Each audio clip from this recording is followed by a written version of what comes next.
Então, seguindo aqui, além dessas que nós vimos, ficou faltando uma outra aqui também, que é bem interessante, né, que é a booleano. Então, a variável booleano, por exemplo, eu posso criar um usuário e aqui definir ele como true ou false, né, ou, por exemplo, var ativo ou usuário ativo, false. Isso significa, então, que ele vai iniciar como inativo, né? Ou então poderia iniciar ele como true. Nesse caso, eu nem estou definindo que essa minha variável é uma variável que esteja tipada, tá? Ela já é booleana porque eu defini ela como false. Se eu mando mostrar aqui, então, o conteúdo dela, ele não mostra o texto dela em si. Vamos colocar aqui, ó, usuário.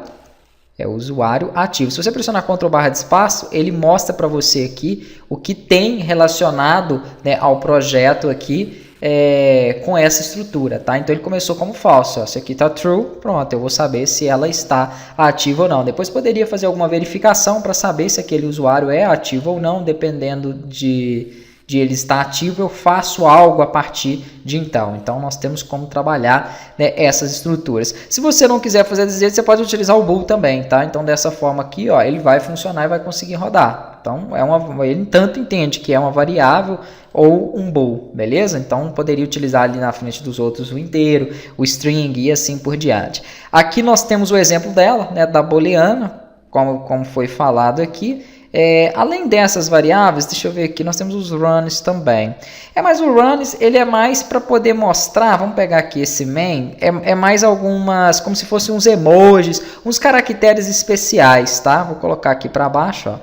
Perfeito. E vou pedir então, aliás, eu não posso colocar main dentro de main, não. Então, eu vou tirar tudo isso aqui, né? Vou apagar essa estrutura, eu não tenho interesse nela.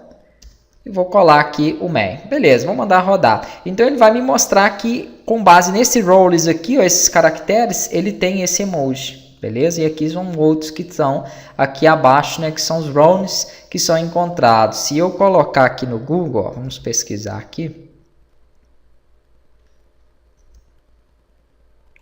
Então, vamos lá, eu busquei aqui para o Rounds Emoji, né, e ele me redirecionou, cliquei na verdade no primeiro aqui ele já me deu alguns códigos, ó. Então nós temos aqui vários códigos que nós podemos utilizar, tá, para poder aplicar aqui dentro do nosso projeto. Existem vários outros que você consegue buscar aí também e pesquisar. Eu coloquei aquele primeiro, ele me deu esse símbolo de acordo com aquele código, só para que vocês entendam que ele roda também e que os tipos de variáveis runs, né, se tratam disso aí, beleza? Então aqui, ó, nós temos já, passei por basicamente todas que foram aí faladas, né? Aqui nós temos as constantes com as listas, temos aqui, né, as funções aí também do tipo Dart com os runs, que foi o que nós fizemos, e os símbolos. Símbolos eu não falei, mas é possível também, tá? Para você definir um símbolo dentro da sua estrutura, basta você começar com a cerquilha, esse jogo da velho antes. Ó. Então aí você coloca ele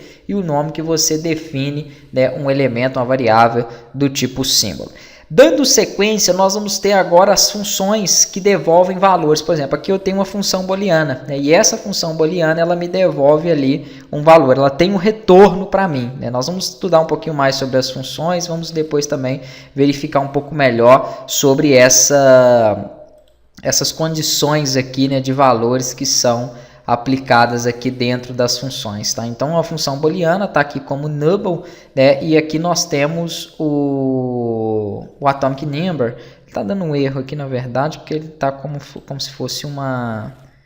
não é devido à chamada. Aqui é porque ele não está declarado, né? Na verdade nós não temos esse elemento declarado, nem precisa ali porque não vamos rodar. Aqui nós temos um outro exemplo da mesma função, só que escrita de forma diferente. Então não precisa necessariamente você definir que ela é um booleano ou que essa é inteira. Né? Ele vai entender da forma que você estrutura e utiliza esses valores. Aqui uma outra forma, a mesma função com uma sintaxe diferente. Então pode ser que dentro dessas codificações vocês encontrem, né, ela estruturada dessa forma. Então aqui já está mais semelhante com a primeira, né, que é a função snubble, né, com uma booleana, aqui um valor inteiro sendo passado, e em vez de eu ter abertura e fechamento aqui de chaves, eu coloquei, né, aqui ela é atribuída com esse elemento dentro aqui, né, na mesma linha. Então eu tenho essa mesma informação aqui, mas o return e a atribuição é feita inline. Então são as formas aqui que nós temos básicas, né, de fazer a chamada da função, cada uma com a sua estrutura. Não é obrigatório definir a tipagem da variável,